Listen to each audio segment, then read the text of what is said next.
perkara yang merusak atau membatalkan wudhu yang dinamakan juga sebagai sebab-sebab hadas. Waladhi yunkidu ayubtilul wudu'a khamsatu asya. Adapun perkara yang merusakkan wudhu itu ada 5 yang merusak wudhu.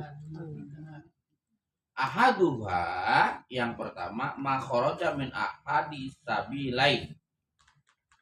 Yang pertama, adanya sesuatu yang telah keluar dari salah satu jalan, yaitu kubul dan dubur dari orang yang berwudu, yang hidup sempurna. Biasa keluar seperti kencing, BAB, atau tidak biasanya seperti darah, kerikil dalam keadaan najis seperti itu. Jadi walaupun keluarnya kerikil, tetap batal. Kalau kuburan itu batal. Atau sesuatu yang suci seperti kremi. Tahu kremi? Cacingan. Yang cacing kecil itu. Batal. Kecuali air mani. Kalau air mani keluar wudhu tidak batal.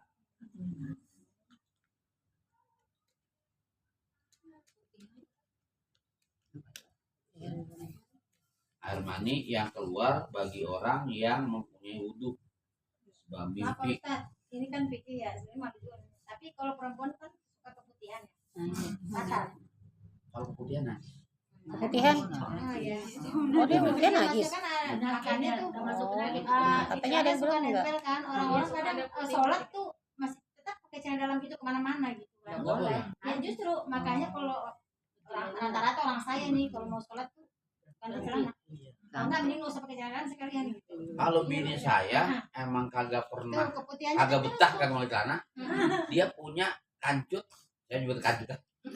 Dia punya celana dalam yang khusus buat dia sholat. Itu dia. Makanya kalau kita pergi kemana-mana, Jadi orang wadon mah buat supaya kehati-hatian, iya maksud aku. kalau mau wudhu cebok. Kalau rasa keluar apa-apa, tapi harus cebok. Hah? Nggak apa-apa. gitu kan. Nggak apa-apa. Saya juga nggak pernah dalam, saya nggak pernah dalam. Kalau mau sholat gitu Pak Ustadz. Iya punya aset kan. Pak Ustadz. Kalau mau sholat kalau mau sholat kita nggak pakai celana dalam nggak?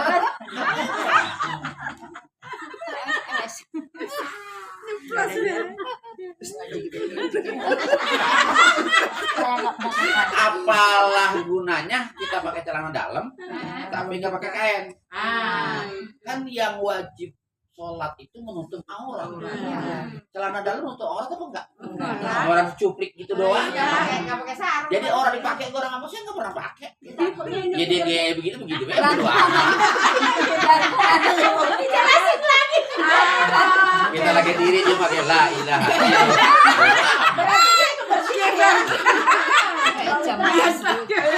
Pikir begitu biasanya. Apa kalau ngomong jelas? Ngomong ketawa duluan. Neroyana nggak ada. Nggak ada. Ah, nggak ingat lagi. Ntar kalau ingat. Mereka nggak pakai celana. Iya. Perempuan memang itu berarti ya Pak Ustadz ya. Apa? Ini kadang-kadang kan orang kurang Kan udah dibilang Ya tadi kurang warok, najis. kurang apik. itu maksudnya aku kurang apa? Karena Hah? Apa sih? Ya saya kan tahu Pak mana yang bikin orang kagak.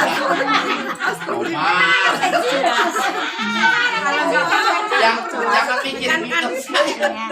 Kecil kagak pakai jantung, pakai sampah, Saya pakai sarung. Nah, Main anak kecil. Ada aja aneh.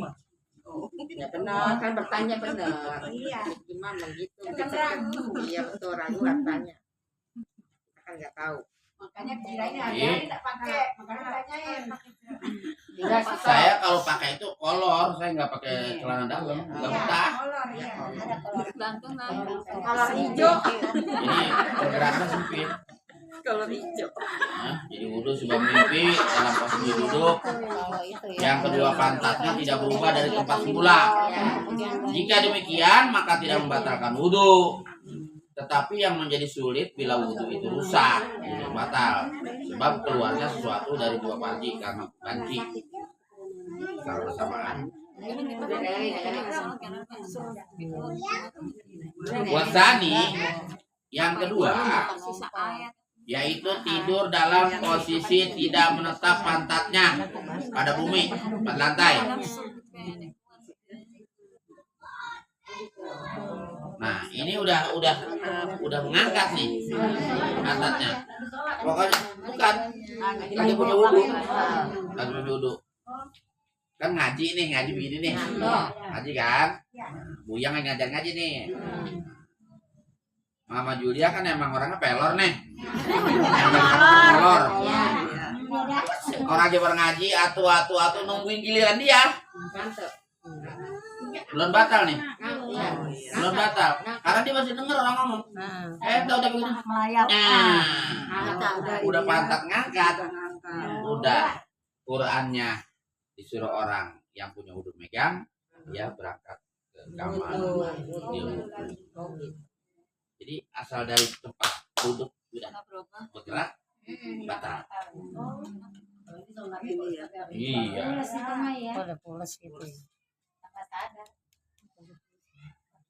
Kadang-kadang sih biasanya kalau ngaji ngantuk ngaji habis johor. Emang ngantuk banget loh. Ngantuk kalau udah asal begini mah udah gak Kemarin konek. kita juga habis johor ya. Iya, makanya ngantuk banget. Kayak ngantuk banget. Baru begini nih. Makanya banyak hiburan yang mengajinya kalau habis johor mah. Daripada saya tinggal tidur. Ngantuk banget. Enak banget saya ngomong dia mengorok. Terus Pak Ejikir Ustaz.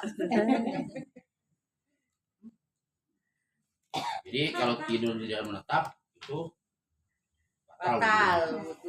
Tidur posisi yang menetap. Bocor. Padahal udah gini-gini ya. Kalau Imam Syafi'i itu dia bertahun-tahun wudhu isya dibuat sholat subuh. Oh, Masya Allah. Bisa banget. Ya karena hari surga. Jadi kalau dibayangin sama kita orang kebayang. Iya kan fitrahnya manusia tengah malam suka pipis. Ya umumnya manusia kalau tengah malam suka pipis. Makanya kalau saya Abdul Qadir Jalani itu kalau tidur dia pakai bantalnya kelapa. Supaya kalau dia ngantuk, dia ngangut, dia bangun, dia wudhu lagi. Kalau kita nyari spring bed yang mahal, Ya pulas. nyari bantal yang bagus, Pakai AC lagi. pakai AC pula, Makin pulas. selimut tebel. Nah, sepunya lewat mulut. Uwais Al-Qarni tidurnya di tempat sampah. Kenapa? Dia bilang dia mau sodako sama nyamuk. Ya Dia punya ya darah di Allah. curang emas. Karena dia orang miskin, dia nggak punya apa-apa. Makanya kata Rasulullah, dia belum mati aja, harum wanginya Uwais Al-Qarni udah ada di surga. Mau ngisum ya udah disuruh kamu sama besok. Orang mau. Orang gila dong nanti kalau udah gitu. Tapi suami Pak Ustadz kalau digigit nyamuk dia nggak mau tuh matiin, biarin aja katanya rezeki dia begitu. Misalnya udah gergetan nih ya, udah merah perutnya. Saya gini nggak kena, biarin aja mah itu rezeki dia begitu. Oh, subhanallah. Kalau saya mah nggak perlu saya tabok baik. Iya, bergergetan kan, bergergetan. Kadang-kadang kalau di kuping tuh, nguing. Plok, wah, jam orang lihat orang kena. Padahal dia nguing lagi nanya, udah tidur belum. Cari anting katanya dia. Iya katanya ya. Tabok. Sampai itu nyamuk kenyang. Oh ya. Kan ngerinya demam berdarah doang. Ngerinya nyamuk demam berdarah. Jadi saya balik lagi ya. Kalau pantatnya bergerak dari tempat duduknya, maka wudhunya meskipun pantatnya tetap, maka yang demikian itu membatalkan. Yang ketiga, hilang akal. hilang akal disebabkan karena mabuk, karena sakit, karena gila, penyakit ayan, tidur yang nyenyak, maka wudunya batal. Warabi' yang keempat, lamsur rajulil mar'atal ajnabiyata, menyentuhnya orang laki-laki kepada orang perempuan lain yang bukan mahram. Yang bukan mahram, kecuali kuku. Ya kan nggak mungkin kita colekan juga gitu, nggak ada. Maksa amat tapi yang duduk, yang bayang gitu ya. Kalau mantu laki Pak? Hah? Mantu laki. Kenapa? Mantu laki. Kalau itu nggak batal. Yang batal suami. Mantu laki ya batal ya. Iya ya, oh mantu nggak batal ya. Keempat, menyentuhnya orang laki-laki kepada orang perempuan lain yang bukan mahramnya, meskipun sudah menjadi mayat. Suami batal kalau pahamnya Makanya kita masa kalau mandiin Iya. gua kesenggol apa nih kena kita nih, yang penting jangan kena kulit. Iya. Enggak kena kulit. anak laki-laki, Nggak batal, Nah, nggak batal kalau anak kalau kita, ada nggak penghalangan emak nggak kita, batal. emak kita kan punya anak lanang wadon, Ya. mandiin bareng, Iya. boleh, Boleh. karena nggak batal. Iya, anak. Saya waktu mandiin bapak saya sama emak saya, jadi begini nih, Ya, di kampung, Ustaz, di kampung. saya begini, Iya. adik saya malah sini malah sono, Iya. ada saya malah sono, jadi anak bapak saya 11 silang. Iya. Iya, Itu kan harapan-harapan. berhadapan. Dan saya waktu ke makam juga nggak mau pakai mobil, gotong rame-rame, karena itu bakti terakhir kita. Saya jauh gantian. Iya tapi pakai mobil tuh orang apa-apa, cuman ini mah ya dulu dia ngendong-gendong kita setengah mampus, setengah mati. Ini waktu gotong gitu kan. Zaman dulu mah nggak ada. Ada iya. Kita masih ada sih sekarang. Mau jauh Sekarang juga kalau kampung masih manggil dua kilo juga. Lanjut, Ustaz. Tapi ini laki-laki perempuan juga yang sudah balik ya. Kalau yang belum balik mah nggak apa-apa. Balik. Cuman kadang-kadang baliknya itu susah kan. Kalau laki-laki kan biasanya sudah mimpi ihtilam, mimpi basah, suaranya ya Pak mimpi Ustaz. smackdown. Suaranya udah Ya. Terus kalau perempuan sudah haid umur 9 tahun. Kalau belum 9 tahun sudah haid, itu perlu diperiksa ke dokter. Karena ukuran ulama adalah haid umur 9 tahun. 9 sampai Kalau udah umur 9 sampai 15 kali 12 13. ya pokoknya 14 tahun sampai 15 kali Pak 9 Ustaz. tahun dia haid, 9 itu sudah darah haid. iya maksudnya Kalau belum 9 tahun, itu bukan darah haid. Istihadah. oh sebelum ya 9 sampai 15 tahun awal. Tapi kalau dia belum haid, dia belum ihtilam, tapi dia sudah umur 15 tahun, maka dia sudah akan balik. Dia itu baru bisa dokter. Gitu. Kan alamatul bulugh salasun. Tanda balik itu 3. Yang pertama ihtilam, mimpi basah. Bagi perempuan, bagi laki-laki. Bagi perempuan haid.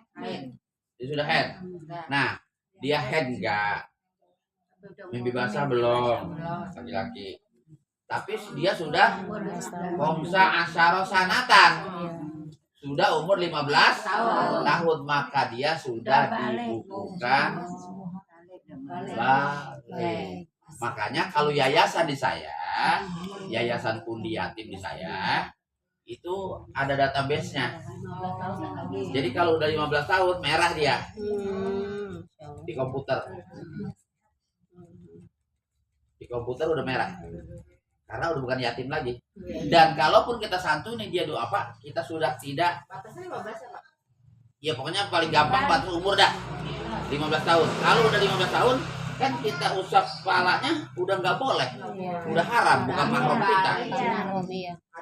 Udah balik ya. Nah, makanya kalau saya nih ada 45, saya yang 20 apa mantan yatim, yang 20 yatim bener. Nah yang 20 saya usap terus palanya. Kan kalau mengusap pala anak yatim itu dari belakang ke depan. Kalau ngusap pala orang punya bapak dari depan ke belakang. Ya tuh. Gitu. Kita usap palanya. Ntar ada kode tuh dari panitia. Ini ada 2 pak. Yaudah kita nggak usap, kasih amplop aja. Kalau cewek misalnya nggak usah ya. Kalau cewek nggak usah lagi gitu. Ya. Oh yang duafa. Cewek cowok. Oh yang duafa. Cewek cowok yang udah seumuran akses. Gimana kalau cowok? Nih kalau Tapi udah haid. udah haid belum? Udah. Oh, udah haid udah bukan yatim lagi. Bukan yatim. Dalam hukum agama, cuman maksudnya yatim duafa. Pokoknya dalam hadis itu yatim sampai dia akil Balik. Cuman kadang-kadang banyak panitia yang tidak mengerti akan hal itu. Satu. Yang kedua, kadang-kadang ngumpulin dana dari masyarakat buat santunan yatim. Padahal Beliin konsumsi, bekal bayar penceramah, bekal bayar sound system, haram hukumnya. yatim yatim. Karena itu hak anak yatim. Iya deh, harus begitu Pak. Buat konsumsi dari situ. Tapi kalau yang makannya yatim nggak apa-apa. Panitia. Orang umum, orang umum nggak boleh. Kalau imamnya yang perawan ikut makan boleh sebagian. Tapi kalau orang luar tamu ikut panitia makan haram. Makanya ada 2. Ada santunan yatim yang dipungut di warga, yang khusus buat yatim. Ada yang mengungut yatim melalui proposal. Nah kalau yang melalui proposal itu boleh, karena di proposal itu ada jam kabul. Buat santunan yatim sekian, buat konsumsi sekian, buat ceramah sekian, buat sound system sekian, ada jam kabulnya. Kalau ada jam kabulnya. Nah, kalau proposal. Ini kan kalau yang minta di warga kan nggak pakai jam kabul. Iya. Minta tuh keluarga tiap bulan gitu. Ya.